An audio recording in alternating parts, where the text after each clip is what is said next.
Hello there and happy Thursday. For those of you who don't know me, my name is Jessica Pumple. I'm a registered dietitian, and tonight I'm going to be chatting all about picky eating. So I'm going to specifically be chatting about 5 tips that you can try to get your kids to try new foods, especially vegetables. 5 things that you can do to get over sort of mealtime struggles if you feel that your child isn't eating enough, or maybe not eating enough of the healthy nutrients that you would like your child to eat. And then we're going to go over 5 of the most common mistakes that parents make. All right, I'm just going to refresh my live stream here so I can see any questions that come in. Okay, so the 5 tips to try. The first tip is storytelling. So I use this to encourage Vivian and Grayson. So Grayson is 5 and Vivian is 3 to try new foods, but I actually use this in a lot of aspects of my life and has made parenting a lot easier. So with storytelling, it's just sort of a fun and light story made up. Sometimes I base it on, those egg surprise videos on YouTube. Anyways, they are like crack to Grayson and Vivian. They love them. And so they like the element of surprise and suspense and what's coming, and the story might be really simple. And so, for example, Vivian doesn't like carrots at all. So I might say, once upon a time, there was a little girl and a little boy named Grayson and Vivian, and they were going through a deep, dark forest, and their eyes just get huge. And then they come upon the other side of the forest, and there are 2 huge eggs. What do you think are in the eggs? And they're like, I don't know, what's in the eggs? And so I'll say, okay, I'll tell you, take a bite of carrot or whatever it is. And they happily take a bite of whatever it is, and then I tell them what's in the egg, whether it's a princess Lego or Batman surprise or whatever they're interested in, and they love it. If they didn't go for that, then I wouldn't pressure it, and I would probably still tell them, because the point is to keep it light and fun, to get them to try new things. But that's something that really works for me, to either get them to try new food or just to get their shoes on out the door. The other thing to try new foods is to put a tasting plate out. So if there's some new foods that you want them to try, you could start the tradition of at dinner time having a tasting plate, and then they would have a chance to taste it. So it's not on their plate, and so it's not quite as scary. And then the third tip that I actually do is I will let them spit out food. So I know that not everyone agrees with this, and of course it has to be in a polite way, into a napkin, but if they're scared of trying a new food and they can at least get the taste of it, sometimes it takes up to serving something 20 times, and even to get them to put it in their mouth and get a taste of it, even if they don't swallow it, is still progression for that. So that's worked really well for us. Of course, they have to be polite about it and just spit it politely into a napkin. Table manners still, they can't be like, wow, that's yucky, that's gross. But they can say something like, oh, I don't care for this. And I would actually say, thank you for trying, that's really brave. And then the next time they feel okay about trying something, they know that if they don't like it at first, they can spit it out, and so that's a really safe thing for them to do. The other thing that I do is really get them involved in shopping, in prep, in cooking, of course age appropriate, and you want to be safe around the oven and stove and things like that, but they love to help out, and if they've made something, they're going to be much more likely to try it. And the 5th suggestion is to keep trying. So likely a new food might need to be introduced, like I said, 20 times before they even put it in their mouth. And offering and serving is different. So offering would be, Vivian, do you want a carrot? And she's always gonna say no. But if I keep serving it on her plate at the table in front of her, and she's gonna see it over and over again, even if she's not eating it the first 20 times, the chances are high that eventually, as long as there's no pressure, it's a light environment, that she's gonna be open to trying it. She knows it's a regular part of our meal plan, and so that has worked well. And I know it takes patience, and I know you might feel like you're wasting food, but it's really about sort of the bigger picture of getting them to be open to trying new foods and healthy eating habits rather than getting them to eat a vegetable at a particular meal. So specifically vegetables, kids have more taste buds. They're sort of super tasters, and we didn't really evolve to like the more bitter foods like vegetables. So it's really natural for kids not to like vegetables. And so some things that have really worked for me is putting a veggie tray out while I'm making dinner. It kind of keeps them busy. It takes that curb off. I don't have to worry about it as much at the meal if they don't eat their veggies. And sometimes they'll surprise me and they'll eat the whole veggie tray while I'm making dinner, and that's awesome.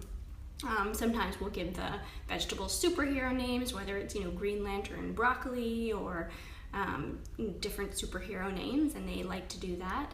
I will, when we're eating at a table, I'll pick up a vegetable, and instead of cheersing a drink, I'll cheers them a vegetable, and they seem to go and follow along suit. And if I'm eating it, then they'll go along and cheers and eat the vegetable as well. Sometimes we will play with our food. So the food, carrot sticks or pepper sticks, lightsabers. They'll pick a doll or a toy that they have and let the doll or the toy try the food first, and then they're more open to try the food next. Of course, I'll role model eat the foods regularly, and so that they see that it's a normal part of eating, and usually they want to try the foods that I'm eating. I like to play with different textures, so I'll use the spiralizer, or I'll do cooked or raw, because some kids don't like cooked vegetables, they only like raw vegetables, and so you can even ask them, say, how can I make this more yummy for you? Adding dips or sauces can sometimes help. And then the other thing that you could do is grow a garden. So I know my kids love to eat vegetables out of the garden. So either you have a garden in the backyard, or like here we're in a condo, and so we can just grow little vegetable plants on the porch, and they love that, or going to farmers markets and getting them involved in more seeing where vegetables are growing and coming from, and they often taste better from the farmers market or from your garden as well. Okay, so for the 5 tips to end mealtime battles, sort of one of the most helpful things that I've come across is Ellen Satter's sort of division of responsibility. So this really looks at what a parent's role is versus what the child's role is. And the parent's role is really, they decide what food is going to be served, when it's going to be served, and where it's going to be served. So I can choose which foods I want to be on the plate. Usually I like to pick at least one food that I know my kid really likes, and then a variety of different foods. And food is going to be served at meal times, and then because little kids need to eat every 2 or 3 hours, I'm going to have scheduled snacks between those meals.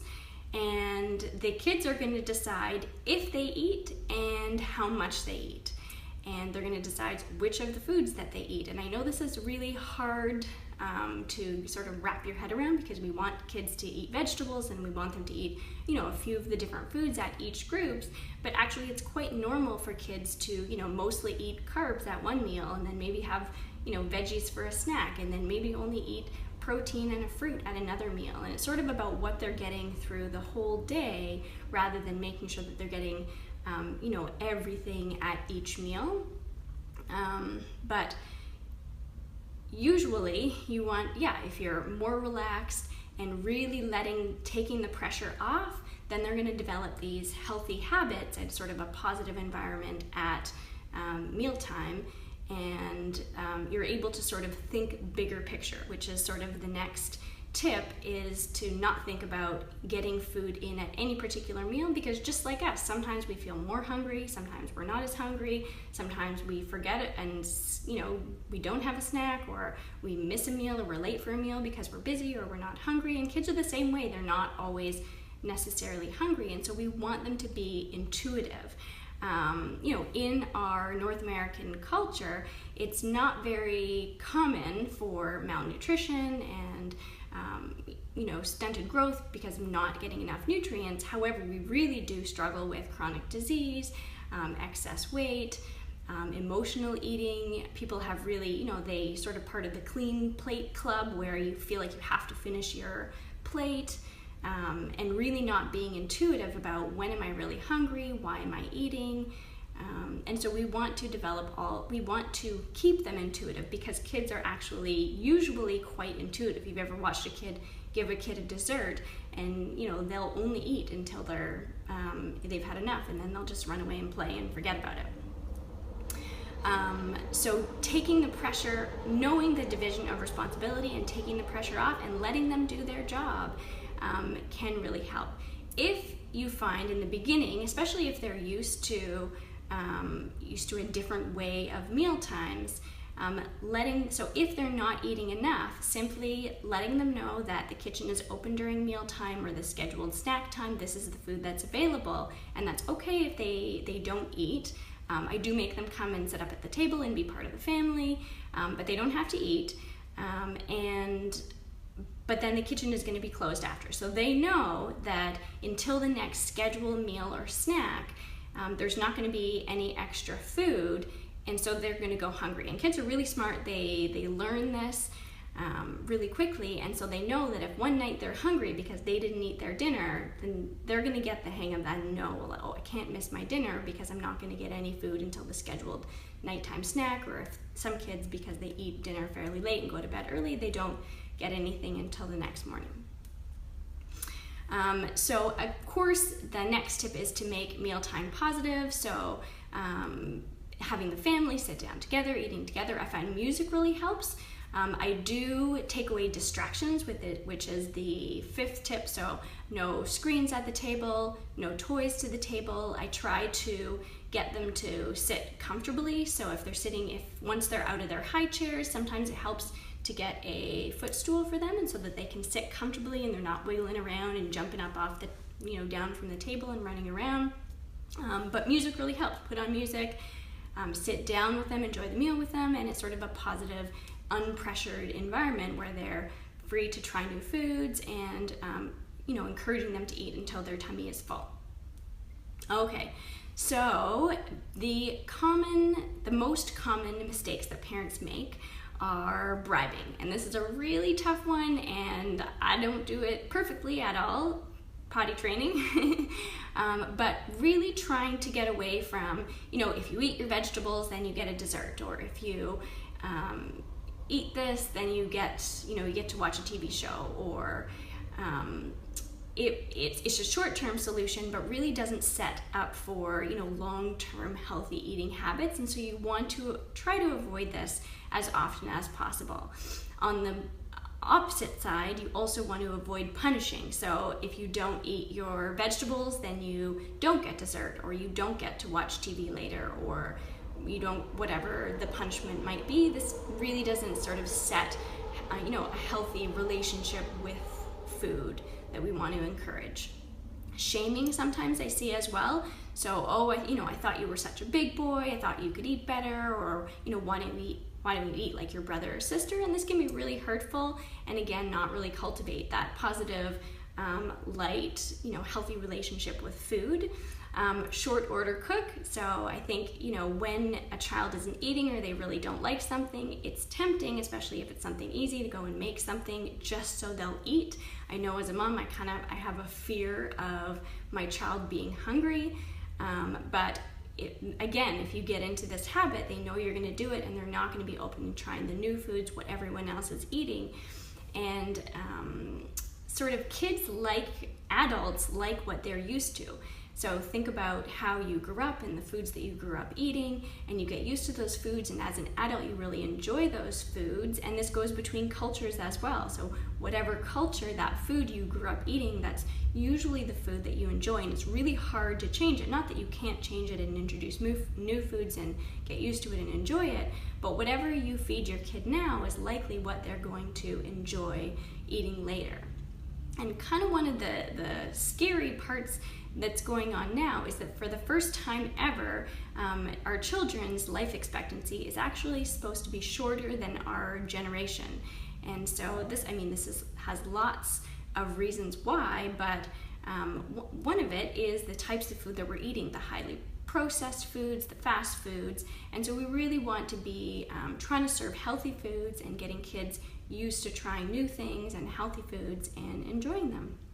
So the other mistake is snack requests right after a meal. So again, kids are really smart. If they don't want to try something and they know that if they just wait until the meal's over and then they, oh, I'm hungry, can I have a snack? If they get it, then that's going to develop a habit and they're not going to be eating the food at the meal. So trying to resist the snacks right after a meal. Of course, you know, they're going to 2 or 3 hours later, there may be a scheduled snack, and that's okay to offer them then, but they're going to have to wait that 2 or 3 hours until the schedule, and you know them and how old they are and how often they need to eat, but sort of sticking with the schedule. And of course, a schedule doesn't have to be super regimented, but you know, little kids do need to eat every 2 or 3 hours. You don't want to go too long without food. You want to offer healthy foods regularly, but sort of grazing all of the time or feeding them for, you know, to entertain them, we do want to stay away from those types of things.